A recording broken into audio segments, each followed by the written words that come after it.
look at the weather. It's beautiful here. Non-stop rain. Oh, man, it is a blazer out there. It's cold and it's shivery. It is cold. Really coming down here. I really enjoy your weather reports.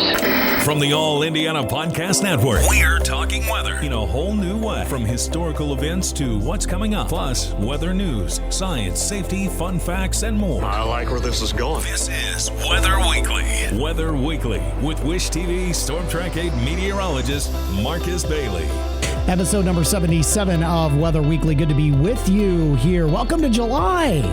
And hopefully you had a fantastic holiday weekend. I know it was a steam bath, but kind of your typical July weather here across central Indiana. I am your host, meteorologist Marcus Bailey. Good to be with you here from Storm Track 8, Wish TV in Indianapolis, Indiana.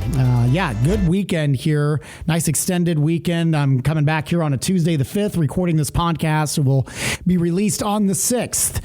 And we are in the midst of another pretty strong heat wave across central Indiana. But looks like we might get some rain chances here, which will help things out immensely here.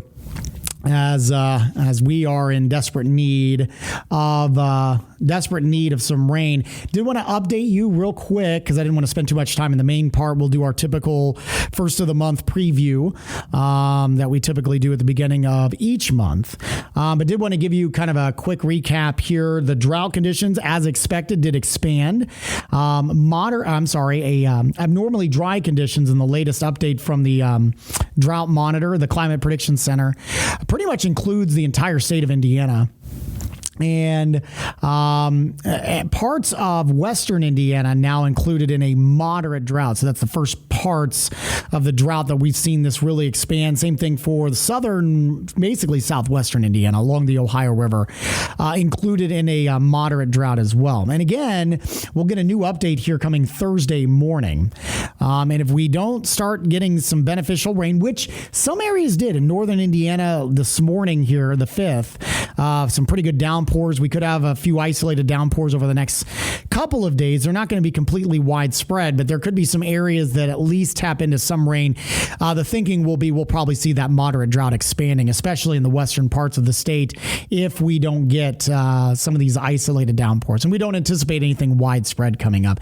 We'll have more in the forecast at the end of the podcast here, but there's some hope, but not that real widespread rain that we'd be looking for, what we call a drought busting type of rain. So we'll keep you updated on that. All right, coming up next, we're looking ahead to the month of July, obviously one of the hotter months that we experience here, but also can be quite active as well. We'll talk about some historical July facts and look ahead to what we could expect. That's coming up next here on Weather Weekly.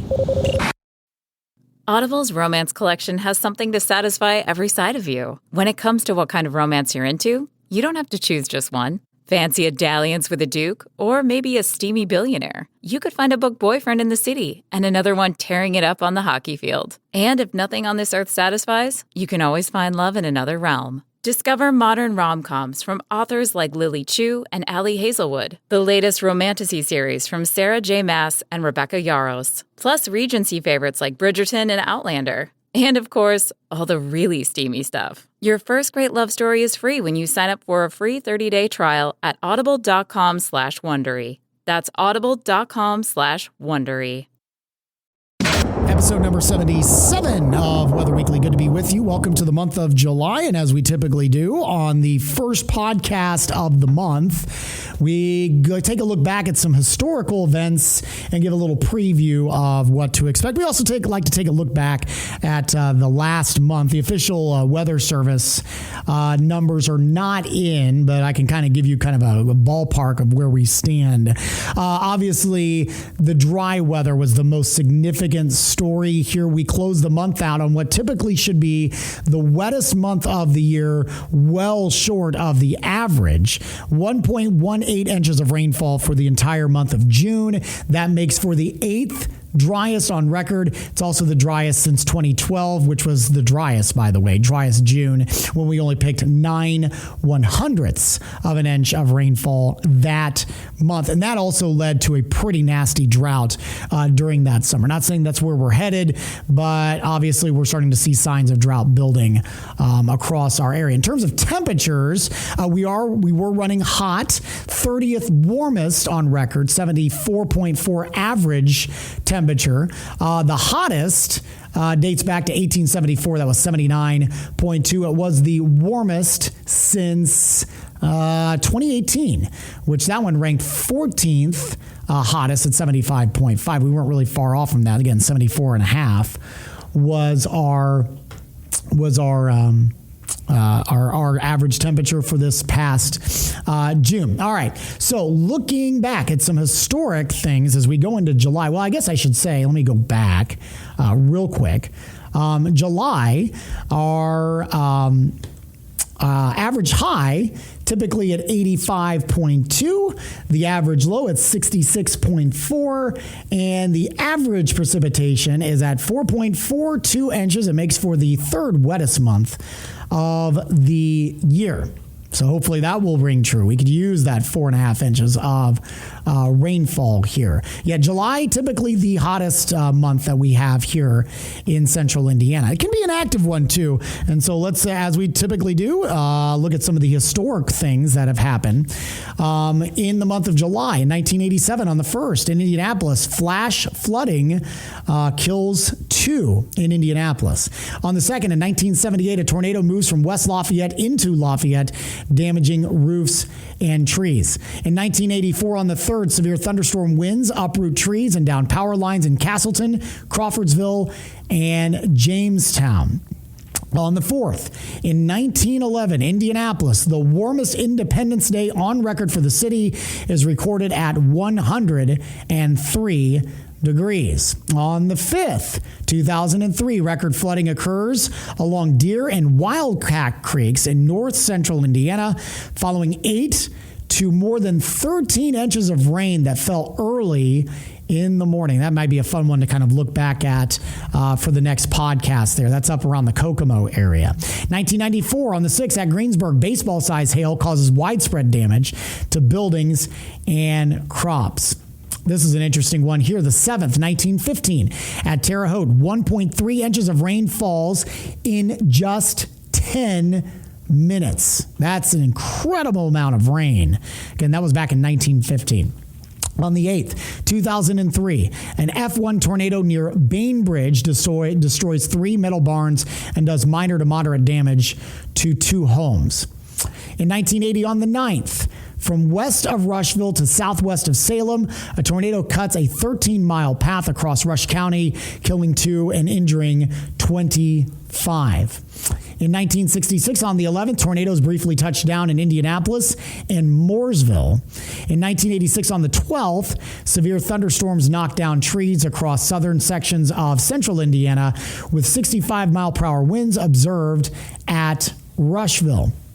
On the 13th in 1992 at Alexandria, 3.10 inches of rain falls in about an hour and a half, part of 9 inches that falls in 2 days. That's unbelievable rain. 9 inches in 2 days.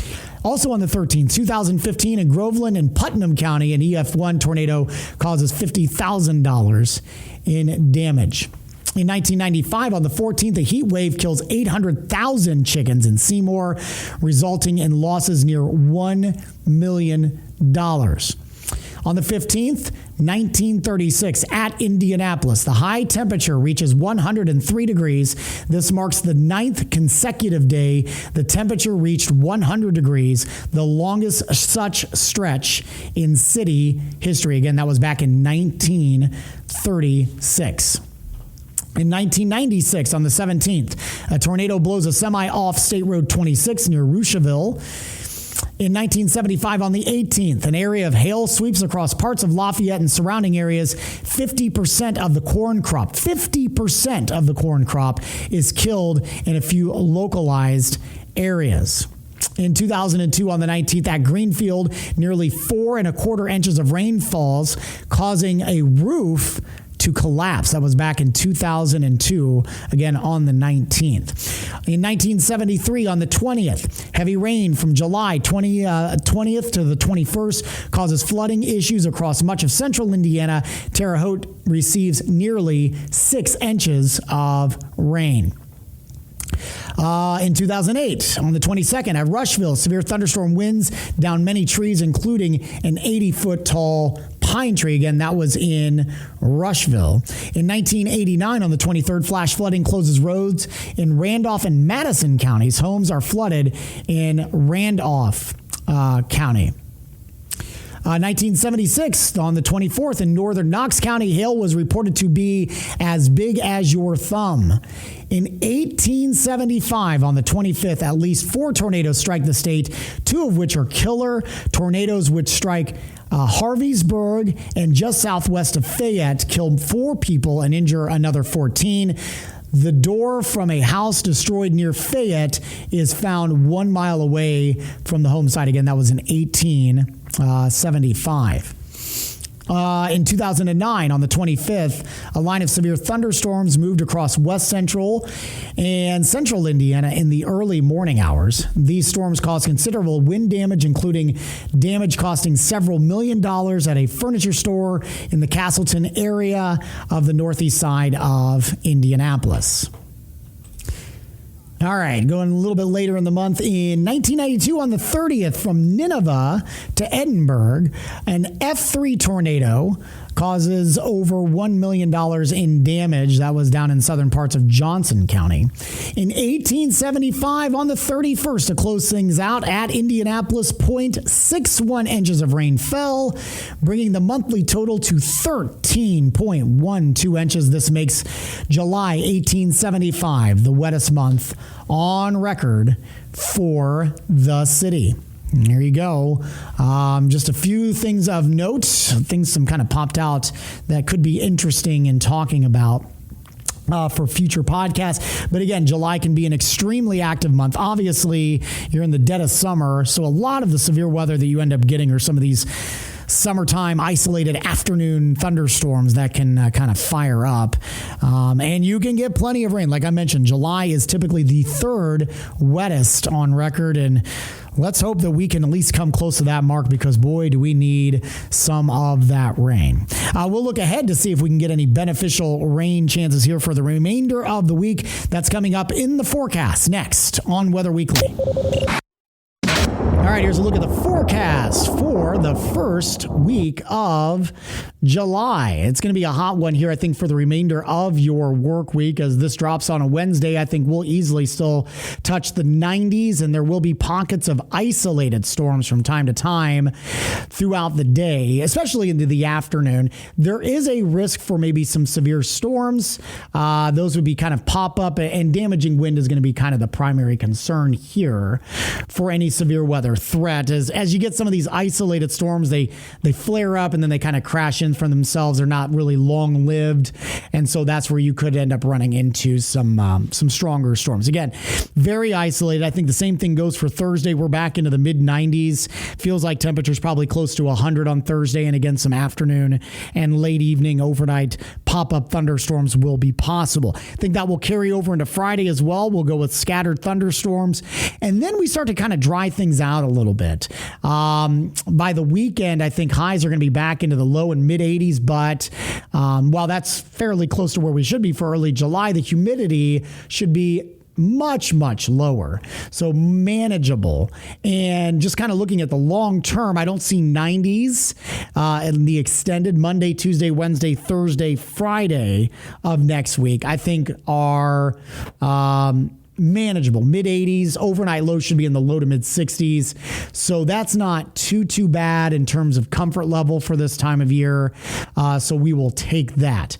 The 8 to 14 day actually calling for near normal Temperatures, the precip above normal in the southern part of the state, and an equal chance or near normal precipitation over the next 8 to 14 days across much of central and northern Indiana.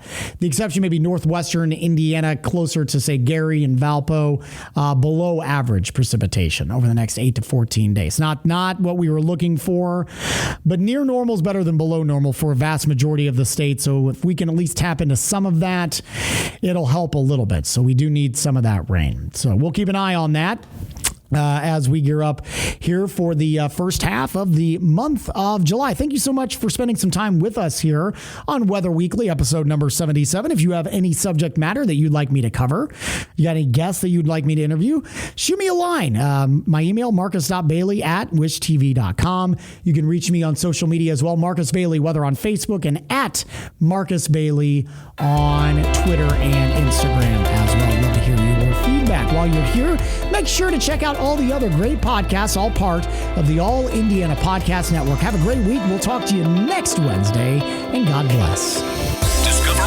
Discover more from Storm Track 8 Weather and Wish TV. Online at wishtv.com and when you follow Wish TV on Facebook. Plus, be sure to check out more great podcasts from the All Indiana Podcast Network now at allindianapodcastnetwork.com.